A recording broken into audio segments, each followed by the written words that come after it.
Ahí yo sentí un golpe en el pecho, un puño seco, un puño fuerte, pero cuando él quitó las manos yo vi un cuchillo de cabo negro mediano enterrado acá en el pecho. Él lo sacó y volvió y me lo puso en este seno. Me acuerdo mucho que él se me abalanzó encima mío, me puso sus piernas en esta posición, o sea, él quedó con sus piernas abiertas, me aseguró la cadera y pues dijo las palabras mágicas, dijo que si yo no era para él, no era para nadie. Obviamente empezaba a sentir como algo caliente acá, asumo yo que era sangre, y yo volteé la cara de este lado y ya, o sea, yo cerré mis ojos. Kelly no se mueve, Kelly no se mueve, pero pues yo ya no quería reaccionar, o sea, yo como que lo escuchaba, pero por allá, por allá. Entró la ambulancia muy rápido, abrieron las puertas y la bajaron a usted, pero a usted la bajaron ya con una sábana puesta. O sea, ¿te habían cubierto la cara? Ya, de verdad que por poco y me mata. O sea, fue un milagro que yo esté viva porque yo me desangré y todo. Yo tenía una herida de 17 centímetros acá, no solamente acá la parte del pecho, sino acá debajo de este seno también, acá fueron 22 centímetros. Yo lo sentía, pero no lo quería aceptar. Yo sentía que había un riesgo latente de algo. ¿Qué? No sé. Él empezó a meterse por ese lado, a decirme que ningún hombre me iba a ver con ojos de amor, sino solo de sexo, porque nadie me iba a querer como él me iba a querer. Claramente yo me empecé a creer ese cuento, a pensar dentro de mí que por mi aspecto físico nadie me iba a querer. Pueda que no me haya matado, pero él dentro de mí mató algo. Y a mi agresor decirle que aquí todavía estoy, acá sigo, vivo, y que, como lo dije al principio, pueda que haya perdón, pero olvido no va a haber.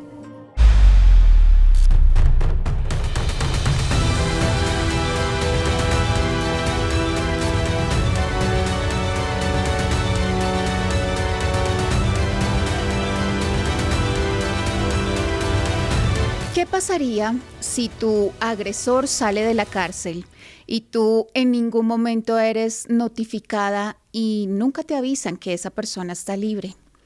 Ese es el caso de nuestra invitada de hoy. Ella tuvo un brutal ataque por parte de su entonces pareja, quien la dejó al borde de la muerte. Y desde entonces ella vive con miedo, con rabia y con un profundo sentimiento de impotencia. Kelly Méndez, bienvenida a En Privado Podcast. Hola Diana, muchas gracias. Kelly, primero quiero agradecerte por revivir estos momentos que sé que son muy duros, son muy difíciles para ti. Y por eso quisiera preguntarte, para empezar, ¿por qué quieres contar esta historia, Kelly? ¿Por qué quieres hablar de esto que fue tan duro para ti? Bueno, ha pasado muchísimo tiempo desde la última vez que conversamos. ¿Por qué quiero seguir con esto? Porque quizás habrá perdón, pero no olvido. Y este proceso no lo quiero olvidar porque es algo que tengo marcado no solo física, sino emocionalmente. No lo hago solo por mí, sino lo hago por las cientos de mujeres que hoy en día ya no nos acompañan. Y siento que esa rabia, esa impotencia, esa sensación de injusticia que me ha acompañado durante todos estos años, lo puedo canalizar a través de mi historia. Porque es un espejo para las mujeres, para saber que no están solas, que no son las únicas que sufren este tipo de ataques y que somos un porcentaje muy mínimo a las que sobrevivimos. Entonces quiero ser parte de esa historia, de ese espejo y decirle, acá hay una mujer más que las puede acompañar, y a mi agresor decirle que aquí todavía estoy, acá sigo, vivo, gracias a mi resiliencia, gracias al apoyo de mi familia, de mis amigos, y que, como lo dije al principio, pueda que haya perdón, pero olvido no va a haber. Cuéntame qué pasó ese día, Kelly. Háblame de tu agresor. ¿Quién era él? Bueno, él se llama Gerson Neva. En esa época pues él tenía como 29, 30 años, la verdad no recuerdo muy bien su edad. Yo sí estaba pues entre los 28 años. Nosotros sostuvimos una relación no más de 2 años, en donde fue el primer año muy intenso, fue una relación intensa porque yo tenía como un deseo y una ansiedad de tener un hogar, de formar un hogar con mi hijo mayor, que no es hijo de él, y creo que esa ansiedad me llevó pues a meterme en una relación que no era sana para mí. ¿Cómo iba a saberlo o no? No sé, pero pues yo le di cavidad a mis emociones, a mis sentimientos y decidí pues tener una relación sentimental con él. Él también tiene una hija, En ese momento pues la niña ya era pues más grande, era de 6, 7 años, si mal no recuerdo. Y nuestra relación se volvió tanto en el entorno de nosotros dos que nunca involucramos como a los niños, a los muchachos en ese momento. Y era una relación muy cerrada a los dos. Entonces como que manteníamos casi que de las 24 horas, no sé, puedo decir que unas 16, 18 horas juntos, que todo lo hacíamos juntos. Entonces siempre éramos muy pegados, muy el uno para el otro. No teníamos tiempo para otras personas o relaciones o amistades externas que yo recuerde, hasta que a mí me hicieron un cambio de sede del trabajo y ahí empezaron como a salir ciertos detalles al aire que me lo contaban personas que no eran de nuestro círculo, o sea, no eran personas conocidas entre sí. Entonces me empezaron a llegar rumores, me empezaron a llegar cuentos de que él salía con otra persona, que estaba con otra persona, y esas personas me contaban lo mismo, sin conocerse entre ellas. Pues obviamente la relación se tornó tóxica en el sentido de que había un apego emocional muy fuerte. Entonces como que empezamos a tener discusiones de por qué salir, por qué no salir, si miraba o no miraba a alguien, o sea, era de ambas partes. Si yo salía o hablaba con alguien del trabajo, él me hacía su reproche, su comentario. Si él salía o estaba con alguna otra persona, mujer, claramente pues yo también le hacía como mi reproche. Entonces sí había un tema de celos, un tema más de emociones y sentimientos, más psicológico. Ya fui yo la que una vez lo llamé, le dije que la relación no la quería seguir, que termináramos, y para mi parecer en ese momento él lo tomó como muy tranquilo. La que se sumió como en ese dolor fui yo. Yo sí me acuerdo que lloré mucho, porque yo decía, bueno, otra vez voy a estar sola, pues con un hijo de primera infancia. Santi estaba muy pequeñito en esa época, y como que yo estaba como empezando mi proceso pues tanto profesional. Entonces como que yo decía, bueno, tocó hacerle y seguir sola. Y después de eso fue más o menos como en junio del 2014, que es así, pues esas fechas las tengo claras. Empezó como una retribución de él hacia mí, o sea, empezó a buscarme, a llamarme, a ser insistente, que nos viéramos, que saliéramos, que habláramos, pero algo dentro de mí sí me decía como que, ay, no es. Entonces como que a mí sí dentro de mí se me generó esa semillita de miedo de no se vea con él a solas, cítelo en un lugar público. Pero tú para ese momento sentías que tu pareja o expareja ya para este momento representaba un peligro para tu vida. Yo lo sentía, pero no lo quería aceptar. Yo sentía que había un riesgo latente de algo. ¿Qué? No sé. O sea, siempre he tenido como ese sentido de que cuando algo no funciona o algo no está, algo dentro de mí se genera como una duda, una semillita de piénselo, analícelo, y se me pegó. Yo esos días decía, ay, ¿será que sí? ¿Será que me veo con él? Pero como él era tan insistente, pues yo terminaba accediendo a verme con él. Luego apareció la expareja sentimental de él, o sea, la mamá de la niña, que también empezó a buscarme por redes sociales, a decirme que ellos nunca habían terminado, que ellos seguían juntos, y yo como que esos temas nunca me quise involucrar. Es más, hasta el día de hoy siento que pues uno como mujer no debería pelear por otra mujer, por un hombre, y pues hasta el momento siempre me he mantenido en esa posición. Yo le decía a esta persona, mira, háblalo con Gerson, no es mi problema, eso es un problema de ustedes dos. Pues Gerson conocía muy bien cuáles eran mis deseos de formar un hogar, de casarme, de tener otro hijo, de formar un hogar en general y todos los sueños que se incluyen dentro de ese hogar. Y él empezó a trabajarme psicológicamente por esa parte. Hubo uno que me marcó mucho, y era que él sabía que yo me quería casar y sabía más o menos cómo era el diseño del anillo que yo quería y todo eso, y en una invitación que me hizo a comer, yo le dije que no, pero pues como él insistía tanto, pues terminé accediendo, y en ese restaurante él me pidió matrimonio, con el anillo, con todo. Pues claramente yo quedé sorprendida porque no era algo que yo me esperaba. O sea, yo decía, ¿por qué tuvo que llegar a un límite de ya no tenerme para ahí sí hacer cosas que de pronto en algún momento se plantearon en la relación?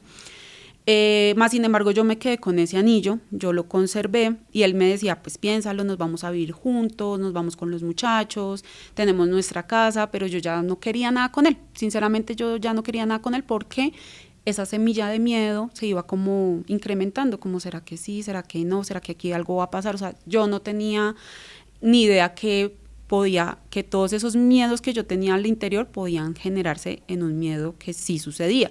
Pues esta persona nunca me agredió a mí físicamente, pero emocionalmente sí. ¿En qué aspecto?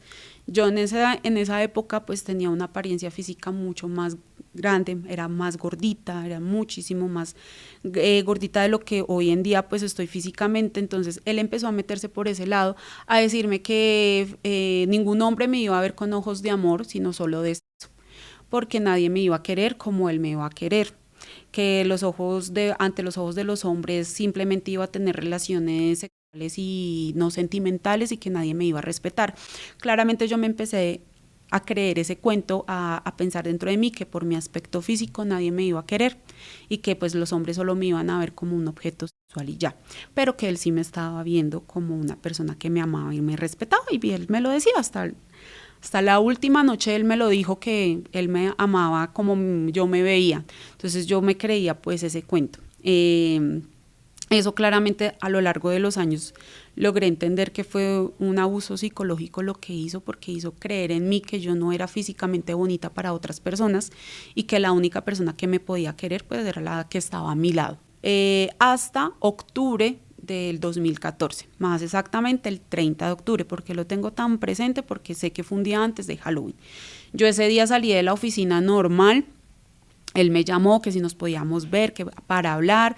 Ese día insistió tanto que nos viéramos que yo lo vi como una oportunidad para entregarle el anillo y cerrar como ese capítulo, como decir, ya no más, ya no tengo responsabilidad ni afectiva ni material hacia él y ya. Yo lo pensé en ese momento así. Me acuerdo tanto que yo esa noche, pues esa tarde noche le estaba comprando el disfraz a mi hijo. Nos vimos en el parqueadero del Salitre Mágico, me acuerdo tanto, pues eso es una zona que sobre las 6, 7 de la noche pues es sola.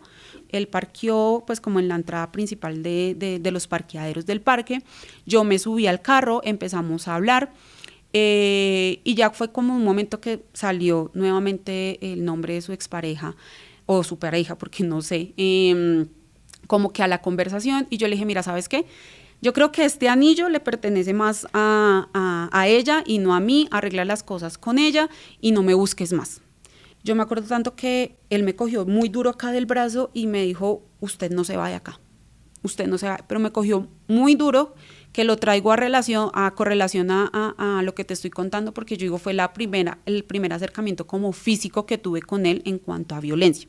Entonces él me agarró muy duro del brazo, yo le decía, suéltame que me estás haciendo daño, y ya dejemos así. Me acuerdo que él cogió el anillo y lo botó dentro del carro, y nunca encontramos ese anillo. O sea, él salió a buscarlo, yo también salí en un momento después de que conversamos y todo a buscarlo, y ese anillo nunca apareció. O sea, que yo sepa que ese anillo haya aparecido, nunca. Luego viene noviembre, que nosotros tuvimos una salida al Mirador de la Calera. ¿Qué pasó esa noche? Que también es algo muy marcado y fue como la pauta del inicio de una muerte anunciada.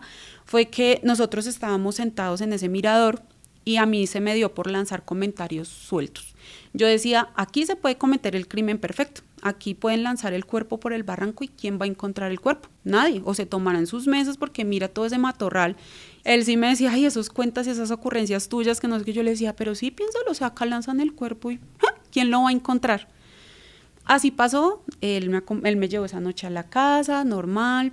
Yo estudiaba en esa época sábados y domingos, de 1 de la tarde a 10 de la noche, y mi mamá me dijo, no vaya a estudiar, si está muy cansada, pues no vaya. Y yo le decía, no, tengo que ir, que no sé qué. Ella me decía, pero si está cansada, ¿para qué va a ir? No vaya. O sea, el presentimiento de una mamá también, cuando le dicen a uno que no, es no.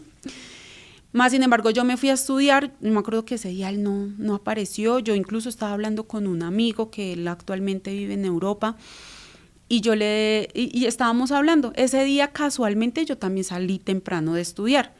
Y él me buscó, o sea, me escribió tipo 5 de la tarde más o menos, y él me dijo como, ¿qué estás haciendo? ¿Qué vas a hacer? Y yo, no, pues nada. Y él me dijo, ¿te parece si te recojo? Y yo, no, tranqui, yo salgo hoy temprano incluso, entonces yo me voy para la casa. No, déjame, te recojo. O sea, claro, seguía insistiendo que hasta aquí yo, pues caía.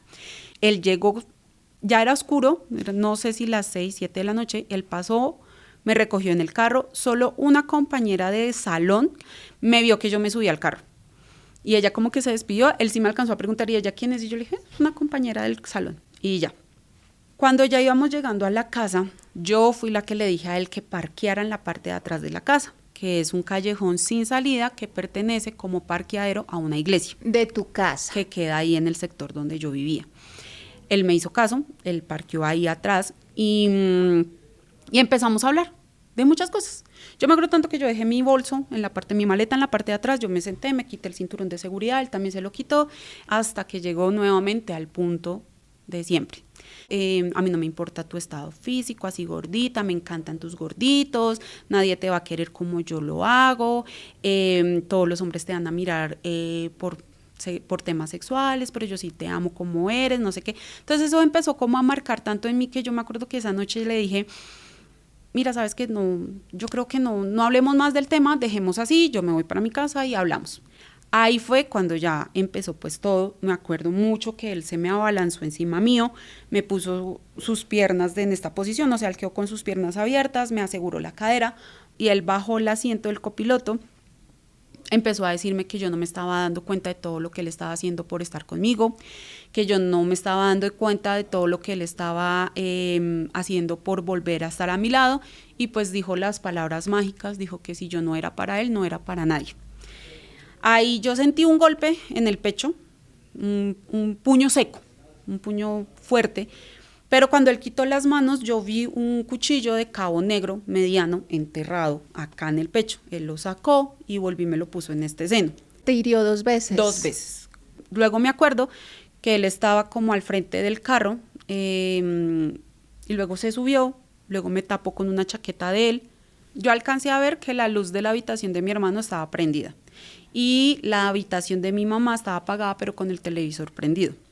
Pero claro, como yo usualmente iba a salir era a las 10 de la noche, no iba a salir temprano. No te esperaban pues a esa no me hora. esperaban temprano y mucho menos a esa hora, pues entonces ni mi mamá ni mi hermano me llamaron, sino hasta después de las 10 de la noche que ya pues mi mamá empezó a buscarme, que iba a ver dónde venía y todo eso.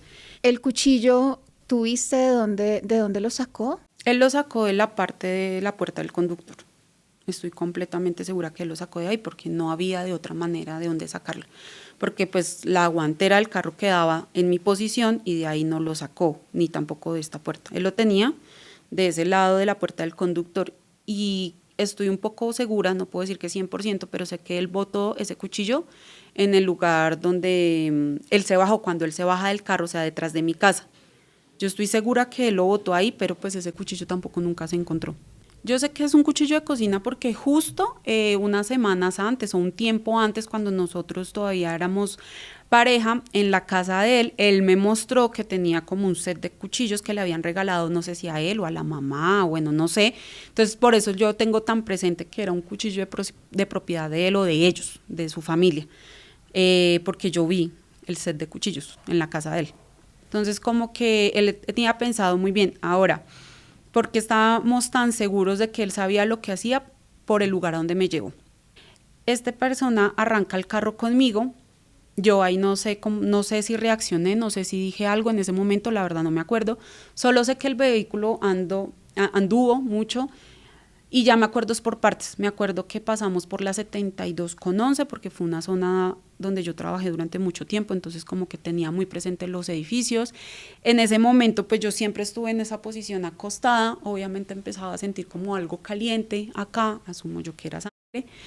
Yo tenía un buzo que él me había regalado gris, y que tenía bolsillos acá, yo tenía mi celular de este lado. Yo me acuerdo que yo saqué mi celular y marqué al 112, estoy segura que me contestaron, pero yo por no alertarlo a él, lo único que yo decía, Gerson, ¿por qué me hiciste esto? ¿Por qué me lo hiciste? No sé si es que de pronto la operadora que contestó pensó que era una mentira o era un juego, una broma. El caso es que se siente como el tic. Cuando se cuelga una llamada, él se dio cuenta y me rapó el celular. Cuando el carro avanzó, yo sentía que mi cuerpo se iba como hacia atrás y cuando yo volteé a mirar en una oportunidad de este lado, yo veía como una pared de montaña. Las únicas paredes de montaña, yendo hacia también la vía que él me llevaba, porque yo me acuerdo de haber visto los edificios de la 72 con 11, era hacia La Calera. Luego de esa trayectoria me alcanzo a acordar que también había una virgen, de esas virgen que se ponen como en las carreteras, porque yo la vi esa noche. Y luego mi cuerpo empieza como que a moverse cuando se meten en una trocha y de un momento a otro se siente un silencio total. De lo único que me acuerdo era que yo le preguntaba por qué me lo hizo, que si no pensaba en su hija, que si no pensaba en mi hijo, pero él nunca me respondió. Claramente pues yo no sé en qué condiciones físicas yo estaba, entonces pues no, yo no sé si yo me desmayé, perdí conciencia. ¿Cómo reaccioné después? Porque él empezó a esculcar mi celular y dentro de esos él se mete a un chat, que era el chat de mi amigo con el que yo estaba conversando ese día, y él me saluda. Entonces, claro, el volumen del celular pues estaba en alto y se escucha cuando me dice, hola Kelly, ¿cómo estás? Cuando mi amigo me está saludando. Como que yo reacciono a eso y mi primera reacción fue lanzar la mano y abrazarlo a Gerson y empezarle a decir que me perdonara. ¿Y por qué tú le pedías perdón? No sé, es algo que hasta hoy pues los psiquiatras dicen que es como un método de supervivencia, quizás, entonces, pero que yo sea consciente de decir, le voy a pedir perdón para salvar mi vida, no. Me acuerdo tanto que él lo que hizo fue golpear el manubrio y decir, ¿qué hice con esta vieja? De eso me acuerdo claramente. Cuando él ya abre la puerta del carro, o sea, la puerta del conductor, yo ya escucho ruido, escucho como una cantina de fondo. Me acuerdo tanto que él abrió la puerta, salió, abrió la puerta de atrás, sacó mi maleta, mis objetos personales, abrió el baúl, echó todo ahí, volvió y entró y arrancó el carro conmigo. Y paró, me acuerdo tanto que él paró en un semáforo, me acuerdo que en ese semáforo cuando él paró, mi mamá lo llamó a él. Yo me acuerdo que escuché la voz de mi mamá decir, ¿usted sabe algo de la niña? Y él, no, yo no sé nada de ella, yo llevo días sin hablar con ella, días sin hablar con ella. Es que no ha llegado a la casa, bueno, si usted sabe algo, pues me avisa. Así ¿Y tú pasó. No alcanzaste a hablar, a decir algo, a gritar en ese momento? ¿Cómo estabas tú para ese momento? ¿Cómo te sentías? Yo la verdad no recuerdo físicamente si en ese momento yo cómo estaba, o sea, pero yo sí escuchaba todo. Ya después fue que él siguió avanzando y hubo un momento en el que también incluso su hermana lo llamó. A él le dicen Yeye, me acuerdo mucho. Y ella le decía, Yeye, ¿usted sabe algo de Kelly? Es que la mamá está llamando preocupada. Y no, Lala, creo que le dicen. No, Lala, no sé, yo no sé. Él simplemente decía, no sé. Y ya como que colgado, o sea, como que le daba mal genio que lo estuvieran llamando para preguntarle por mí, pues yo ahí al lado. Después de esas llamadas, él paró nuevamente en un semáforo y yo le dije, avanza rápido porque me duele mucho el pecho. Yo ahí empecé a sentir una presión que no podía respirar. Y ahí fue donde yo le di la coartada. Ahí fue cuando yo le dije, sigue derecho, que si te llega para la policía, tú le dices que a mí me atracaron y que tú me recogiste. ¿Por qué lo hice? No sé. Sentido de supervivencia. Pero fue la única manera en que él me salvara, o sea, él mismo me salvara, porque él empezó a repetir todo eso. Ok, que te atracaron, que te recogí. Yo le decía sí, incluso le dije que dijera que me había recogido en la Caracas. Ni siquiera cerca de donde estudio, ni siquiera cerca de donde pasaron las cosas, nada, no me acuerdo por qué dije eso. Ahí es donde yo ya físicamente siento que no doy más. Entonces ahí yo me acuerdo tanto que yo lo que hice fue pedirle perdón nuevamente, decirle que me disculpara por todo el daño que le causé, que cuidara mucho de Santiago, que él sabía que era mi única razón. Y yo volteé la cara de este lado y ya. O sea, yo cerré mis ojos. Me acuerdo que él me empezó a coger, a zarandear fuertemente, a decirme que Kelly no se muera, pero pues yo ya no quería reaccionar. O sea, yo como que lo escuchaba, pero por allá. Luego me acuerdo que el carro tuvo un movimiento muy brusco. Luego me acuerdo que abrieron la puerta de este lado y yo vi a 3 personas vestidas de blanco. Luego me acuerdo que yo tenía pues al personal médico encima mío y yo escuchaba y yo a la doctora que ella decía, no le encuentro la herida principal a esta mamita, no sé dónde la tiene. Como que yo ahí empecé a reaccionar y lo único que yo decía era Santiago, que es el nombre de mi hijo mayor, y ella me decía como tranquila mamá, tranquila, ya estás bien, pero no, yo me volví a ir, o sea, como que yo iba y venía. De ahí yo ya perdí conocimiento y de ahí para allá ya todo eso me lo cuenta es mi mamá.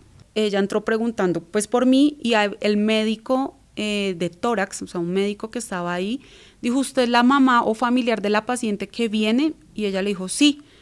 Dijo, ella viene en estado muy crítico, entonces esté preparada porque ya viene la ambulancia para acá, lo más aconsejable es que se pueda despedir de ella. Mi mamá, nadie sabía yo en qué condiciones venía, pero mi mamá sí me dijo como fue un código rojo, incluso sonó la sirena de la clínica y avisaron de que venía un código rojo. Entró la ambulancia muy rápido, abrieron las puertas y la bajaron a usted, pero a usted la bajaron ya con una sábana puesta. O O sea, te habían cubierto la cara. Ya. Y tú venías trasladada de la primera clínica donde te llevó tu expareja. Sí. Entonces el doctor dijo, es ella. Entonces a mi mamá me destapan la sábana y mi mamá lo único que hizo fue cogerme la mano y desmayarse. Mi hermano es el que me dice, pues se desmayó mi mamá, no supimos más, a usted la entraron a cirugía, la cirugía duró aproximadamente de 3 a 4 horas más o menos. Luego bajó el médico y dijo como que si ellos creían en Dios, porque él ya había hecho lo que era humanamente posible por mí, pero que ya no podía hacer más y que tocaba esperar mi evolución. A mí me inducieron a coma, estuve intubada, tenía tanto tubo de tórax como tubo de soporte pulmonar. Y a los días, no sé cuántos días, 2, 3 días, no sé, pues a mí me quitaron como que la sedación para empezar a mirar. A ver si despertabas. Cómo despertaba, si podía respirar sola y demás. Y pues lo más importante de que no haya perdido función cerebral, o sea, que me acordara de todo. Porque el reporte médico sí dice que yo pues llegué con muy poca sangre u oxígeno al cerebro, que él me dio en la vena mamaria principal y que le alcanzó a abrir y me alcanzó a perforar el pulmón derecho. O sea, de verdad que por poco y me mató. O sea, fue un milagro que yo esté viva porque yo me desangré y todo. Me acuerdo, sí, cuando me quitaron el tubo de soporte pulmonar, yo me acuerdo tanto que mi hermano me estaba haciendo así y cuando yo pronuncié el nombre de Gerson, mi hermano se quedó así y volvió a hacerme, sí, tranquila, yo ya lo sé, pero ellos no sabían absolutamente nada. ¿Qué pasó? Cuando me llevaron a mí a la clínica, este personaje dijo que a mí me habían atracado en la Caracas y que el primer contacto de emergencia que yo tuve fue con él y pues no mi mamá o mi hermano, y que él fue y me recogió y que pues él me llevó a la clínica, pero que me habían atracado, que yo estaba sin pertenencia, sin nada. Pero pues empieza como la distorsión de la historia, porque entonces, ¿cómo lo pude llamar a él? Si te habían atracado. Si me habían atracado. Pues claramente en esos momentos pues nadie le iba a poner cuidado a eso, pues la prioridad en ese momento pues era mi estado de salud. Mi mamá pues claramente le creyó a Gerson, incluso no sabemos en qué momento, pero él mandó a lavar el carro esa noche y al otro día pudo trasladar a mi mamá y a mi hermano a la casa. Asumo yo que ese carro tuvo que haber quedado pues lleno de sangre por las heridas, e incluso él le decía mucho a mi hermano, era manténgame informado de cuando despierte su hermana. Yo ya estaba como en una habitación en cuidados intensivos y llegaron 2 personas vestidas de negro. Estas 2 personas vestidas de negro fueron las que me recibieron la denuncia.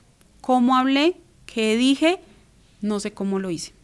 Cuando le notifican a mi familia que hay una orden de captura para Gerson, se activa también un protocolo de seguridad dentro de la clínica donde se le informa a todo el personal que si esta persona llega a visitarme, avisen a las autoridades porque es un posible delincuente.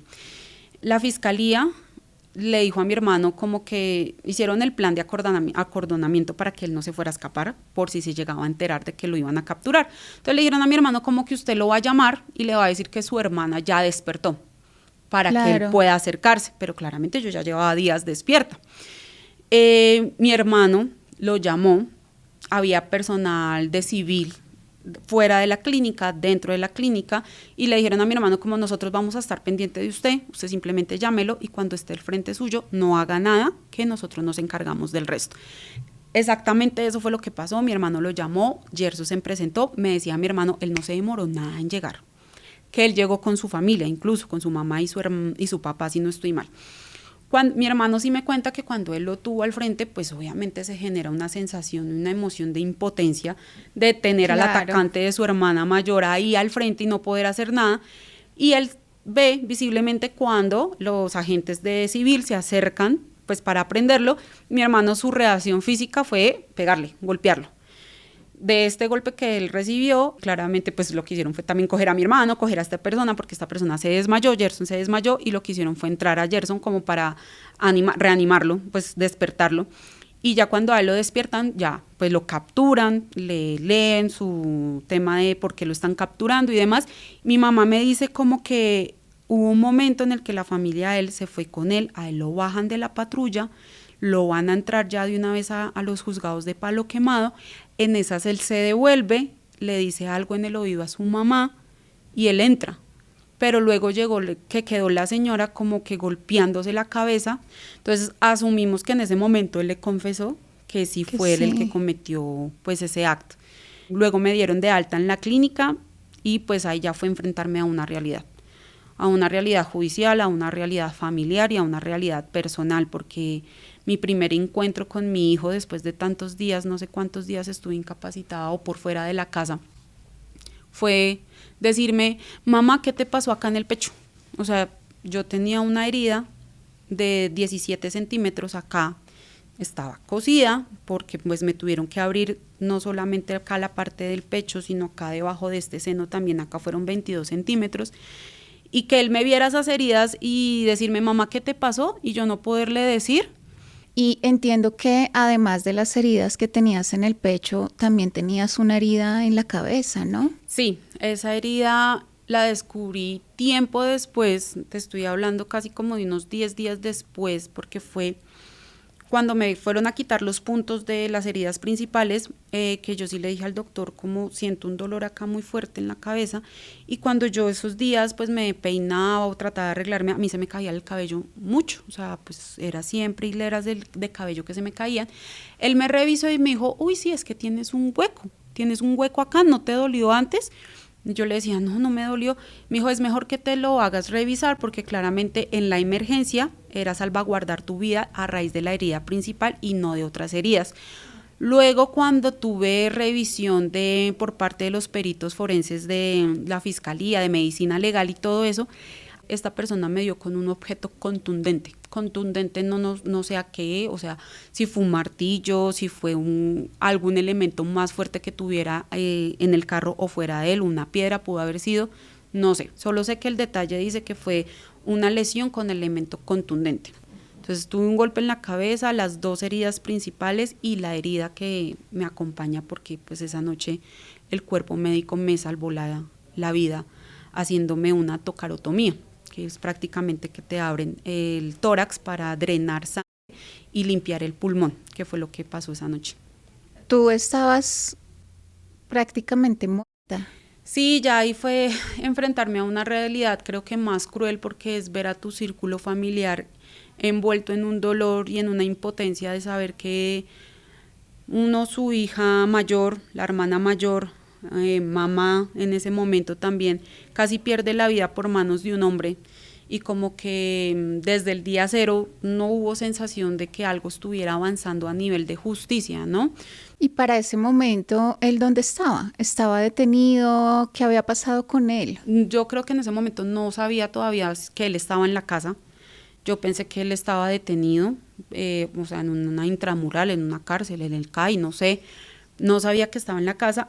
Yo físicamente no asistí a ninguna audiencia, creo que me alcancé aún así asistí, pero él no estaba. Él estaba, ahí yo me enteré que él le tenían casa por cárcel porque no representaba un peligro para la sociedad. No representaba un peligro a la sociedad porque ni siquiera tenía un comparendo puesto en su hoja de vida. Entonces le dieron el derecho de estar en su casa, tranquilo, mientras yo empecé a mover masas judiciales, por decirlo así, para empezar a decir, necesito justicia, necesito que esta persona de verdad pague por lo que hizo.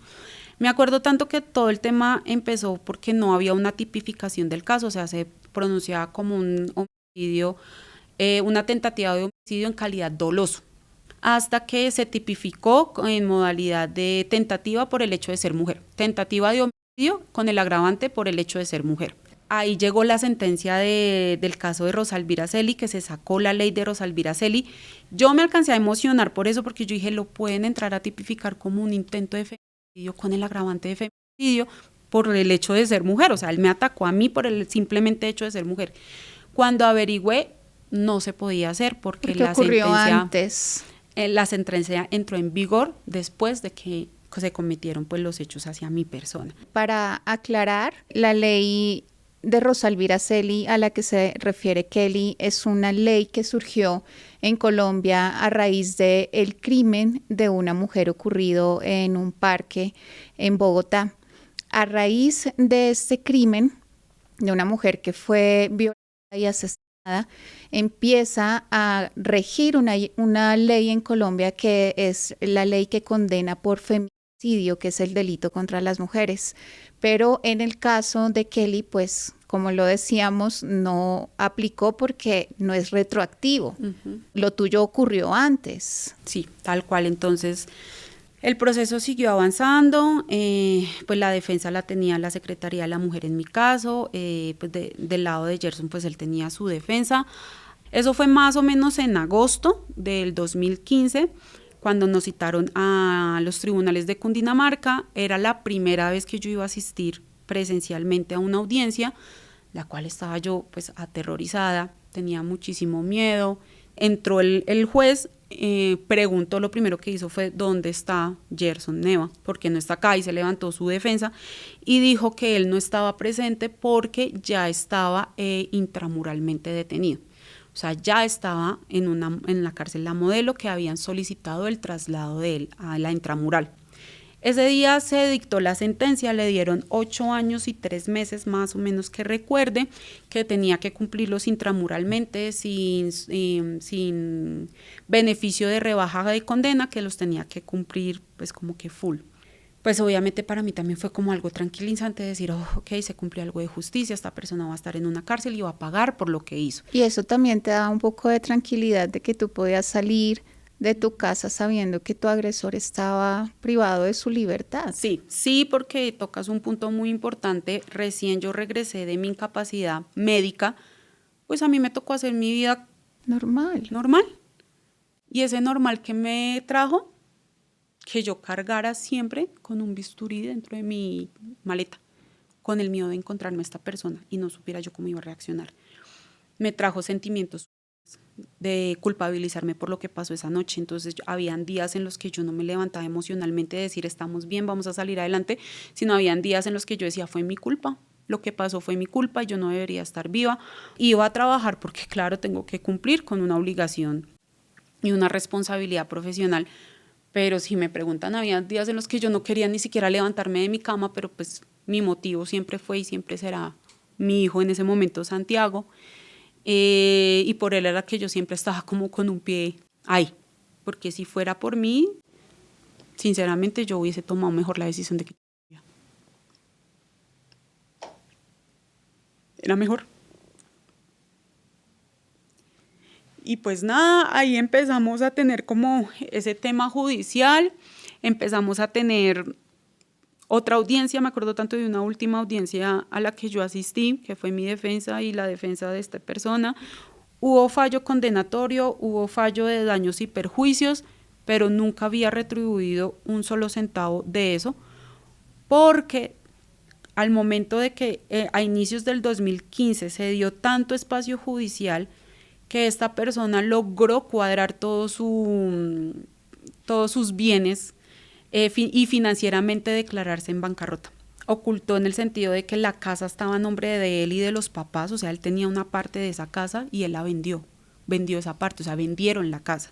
Entonces, cuando yo fui a solicitar, porque eso uno lo puede hacer como víctima, de decir si esta persona tiene bienes a su nombre, pues yo puedo solicitar como un proceso administrativo de que sean embargados y que la deuda que fiscalmente se dio en el proceso judicial, pues me la puedan retribuir o pagar en su totalidad. Esa manera. Y de ahí yo recibo una retribución económica de los daños y perjuicios que recibí durante mi proceso. Pero claramente como no hubo y él se declaró en bancarrota, pues nunca se recibió absolutamente nada. Entonces yo tuve que asumir un proceso legal, sola prácticamente, un proceso emocional, porque claramente pagar por psicólogos, pagar por trabajadores sociales, los transportes en ese momento, medicamentos y un sinfín de cosas, pues obviamente a mí me acarrearon gastos económicos en ese momento. Y esta persona simplemente dijo, no tengo plata.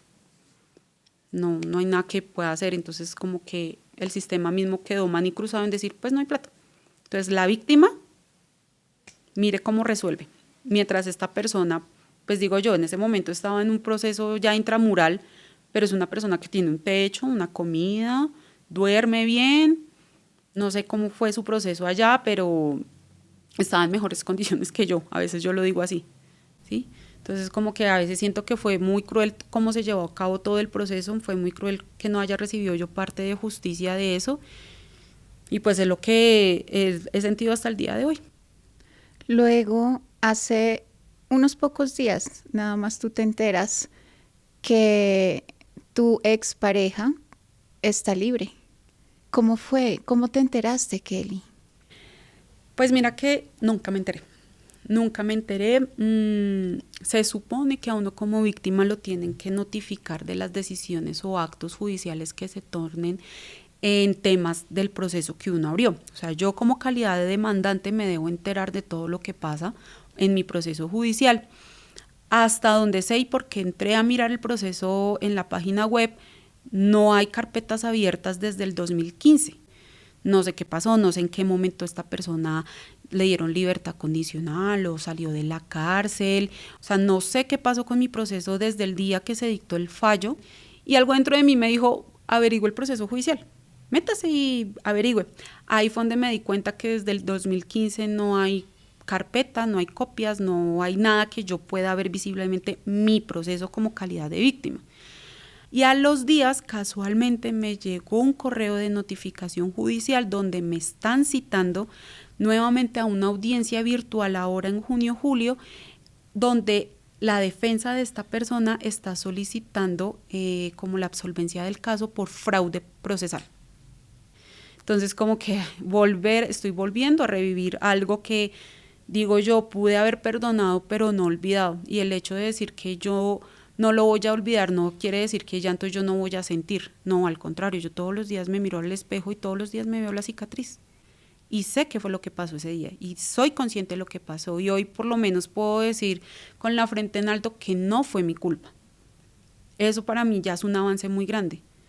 Pero volver a tener que volver a vivir nuevamente la injusticia se me hace muy cruel conmigo misma, pero como lo dije al principio, lo hago por mí y por las víctimas de las mujeres que ya no están. Entonces, si tengo que volver a retomar el tema, lo voy a hacer, porque soy la víctima en esta situación, yo soy la que necesita las respuestas. Entonces, si me toca ir a buscarlo, voy a buscarlo, claramente voy a asistir a la audiencia, sí, ahí voy a estar, pero yo necesito que me aclaren qué pasó con mi proceso judicial. Kelly, y cuando tú te enteras de que él ya no está en la cárcel, ¿cómo te sentías? En general es un sentimiento que me genera claramente ansiedad, es un sentimiento que me genera agobio y temor físico y mental. ¿Por qué digo mental? Porque es volver a exponer mi vida públicamente, a exponer a mi familia que hoy en día tengo conformada y que quiero resguardar bajo cualquier circunstancia, pero eso no quiere decir que si me llega a pasar algo no vaya a ser por responsabilidad de una persona que tiene un proceso conmigo.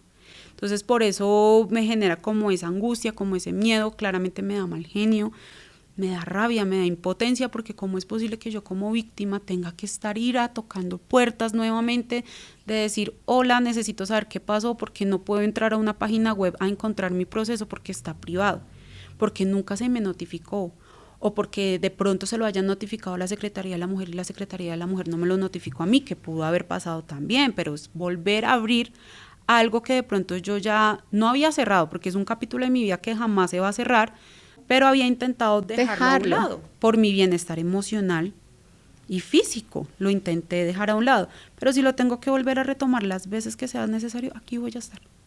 No me voy a esconder del proceso, no me voy a esconder de la gente. La mayoría de mi círculo social sabe qué fue lo que me pasó y es algo que lo hablo desde el orgullo, porque sé que soy espejo para otras mujeres y porque sé que por medio de mi historia le puedo decir a otras mujeres tranquila que sí se puede salir adelante, que tiene sus trabas y sus piedritas en el camino, sí no es perfecto, pero se puede salir adelante. Tú hasta el momento no has tenido ningún tipo de contacto con tu expareja. No. Desde el 14 de noviembre del 2014 no volví a tener contacto con esta persona. Esa fecha fue la noche en la que ocurrieron los hechos y pues siempre la digo porque pues desde ese día no supe más que fue de esa familia ni de él. Kelly, en este momento y después de que él sale en libertad, ¿tú tienes alguna orden que te proteja de parte de las autoridades, una orden de restricción, algo similar que te pueda proteger en contra de él? En estos momentos no.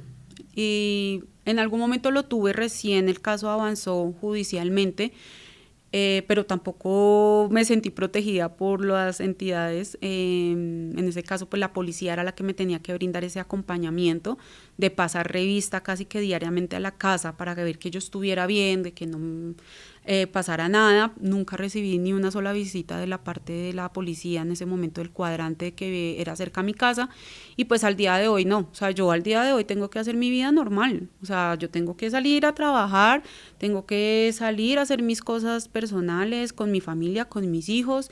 Entonces sigo estando yo en constante peligro. Pueda que esta persona en 10 años no se haya atrevido ni siquiera a buscarme, y espero que nunca lo haga, pero también le digo a la gente, si algo llega a pasar, los primeros implicados van a ser pues esta persona. ¿Quién más? Tú años después iniciaste una relación con otra persona y pudiste tener a tu segundo hijo. ¿Cómo fue eso y cómo fue retomar para ti emocionalmente una relación sentimental después de esto que te sucedió? Fue muy duro, o sea, porque claramente dentro de mí seguía como ese sentimiento de, yo me acuerdo tanto que yo en ese momento, pues a mi introspección, yo hablaba con Dios y yo le decía, Diosito, tú sabes que yo tengo mucho amor para dar, y si es de esta vida poder compartir ese amor no solo con mi hijo y con mi familia, sino con otra persona, pues estoy dispuesta en poder dar ese amor. Y sí, afortunadamente Dios escuchó mis deseos más profundos y hermosos que tengo en el corazón, y me puso una persona en el camino que hoy en día me acompaña, llevamos juntos ya un buen tiempo, y él conoce todo este proceso del cual pues él me apoya. Obviamente no ha sido fácil y no es fácil, pero cuando yo lo conocí a él, yo había tomado una decisión antes, que era operarme para no tener más hijos, porque claramente dado todo lo que pasó y claramente la relación fallida con el papá de Santiago, pues me dio a entender que yo no estaba para temas de sentimientos o emociones más allá de los que yo le brindaba a mi hijo y a mi familia en ese momento. Entonces yo tomé una decisión radical sobre mi bienestar femenino, que fue pues no tener más hijos, y decisión que entró pues en jaque muchos años después, estamos hablando de unos 4 años después, cuando aparece pues mi pareja actual, y pues él sí tiene ese deseo de tener hijos y yo como que no puedo. Entonces pues fue una decisión y una respuesta muy linda de él, de decirme, el avance médico y tecnológico pues es tan grande que podemos revisar qué pasó, qué podemos hacer, y efectivamente se hizo. Efectivamente fue un proceso pues largo, pero que hoy en día me permite gozar de mi segundo hijo, que es una bendición de Dios completamente, este chiquitín, y que ha permitido afianzar que los deseos que yo todavía tengo acá guardados en mi corazón, deseos bonitos y sentimientos hermosos, los pueda ver reflejado en eso, de ya ser una profesional, de ser mamá de 2 grandiosos hijos, de saber que estoy criando 2 masculinidades en un entorno donde todavía el machismo juega un papel muy importante sobre la vida de las mujeres. Entonces siento que también tengo como parte de responsabilidad social para eso, pero que me siento orgullosa de poder decirlo y poder contarlo y decir, aquí está Kelly, no la misma, una Kelly que ya evolucionó, una Kelly que está en un proceso de sanación, de proceso de perdón, pero no de olvido. Lo que me pasó nunca lo voy a olvidar, pero es algo que me empuja para ser mejor mujer, mejor mamá, mejor compañera sentimental, mejor amiga, mejor hija, porque de mí también dependen muchas personas a mi alrededor. Entonces no quiere decir que no me dé el lujo de caer, decaigo las veces que sean necesarios, pero cada vez que me levanto con un poquito más de fuerza. Entonces esa es la Kelly que hoy en día cambió de la Kelly que murió esa noche. ¿Cuál sería ese mensaje que tú le dejarías a las mujeres que tal vez están en una situación similar a la tuya y que no se atreven a denunciar o que tienen miedo? Si uno tiene que hacerlo con miedo, tiene que hacerlo. Apoyo va a encontrar siempre. Que hablemos no quiere decir que nos salvemos, porque lastimosamente muchas mujeres hablan, pero el sistema judicial las abandona, el sistema emocional en cuanto a un apoyo psicológico o social las abandona, pero eso no quiere decir que no sean capaces de llevar más allá su proceso. Pensemos que somos mujeres, somos seres humanos y todas merecemos una oportunidad, y lo más importante es que no le pertenecemos a un hombre. Nosotras somos libres, nacimos libres, no le pertenecemos y no somos dominio de nadie. Entonces, mi mensaje es que no están solas, que siempre lo hablen, que nunca se callen, y que lo denuncie. Kelly, pues te agradezco mucho por contarnos hoy y revivir esa historia que tuviste, y espero que tu ejemplo pueda servir a muchas mujeres para que puedan resolver algo que esté ocurriendo en su vida y que tal vez tienen miedo de denunciar. Muchas gracias, Diana, por el espacio, porque ha pasado mucho tiempo desde la última vez que nos vimos, pero para mí sigue siendo importante poder visibilizarlo. Además que es una medida también de protección que quiero tener contra mi persona, ¿sí? Porque no sabemos qué pueda pasar, pueda que pase, pueda que no pase, pero prefiero tener ese precedente ahí y claramente afrontar lo que ahora se viene.